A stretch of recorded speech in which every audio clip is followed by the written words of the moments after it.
Hi guys, আসসালামু আলাইকুম। আশা করি সবাই অনেক অনেক ভালো আছেন। জানেন, শীতের দিন, এখন তো শীত পড়ে গেছে, আর রুটি বানাইতে একদম ইচ্ছা করে না। সকালবেলা ঘুমের থেকে ওইটা একদম রুটি বানাইতে ইচ্ছা করে না।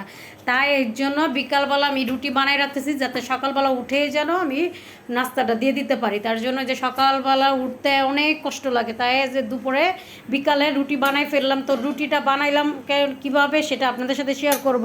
যখন আটাটা পানি দিছি, তখনই 1 ফোঁটা তেল দিয়ে দিছি। তেল দিলে রুটিটা নরম থাকবে আর মনে হবে না যেটা আপনার বাসি রুটি। এর জন্য এই যে হালকা, এই যে রুটি বানানো শেষ, দেখছেন একদম একটার গায়ে একটা লেগে যায় না। ওই যে তেল দেওয়াতে, তেল দিয়ে ভালো মতন মেখে তারপরে এই যে রুটি বানাইছি, এই যে হালকা চেকা দিয়ে রাখছি। কালকে সকালে রুটি বাজবো, মনেই হবে না যে আমি আজকে ফ্রেশ রুটি বানাইছি, জানেন। তাই ভাবলাম যে আমার আপুদের সাথে শেয়ার করি। আমার মতন কি সবাই নাকি সকালবেলা ঘুমের থেকে উঠে রুটি বানাইতে ইচ্ছা করে? আর আমাদের রুটি ছাড়া জীবন চলে না, ঠিক না পুরা? তাই আমাদের রুটি বানাইতেই হবে, আমাদের যে হাজবেন্ডদের নাস্তা দিতে হয়, তাই না?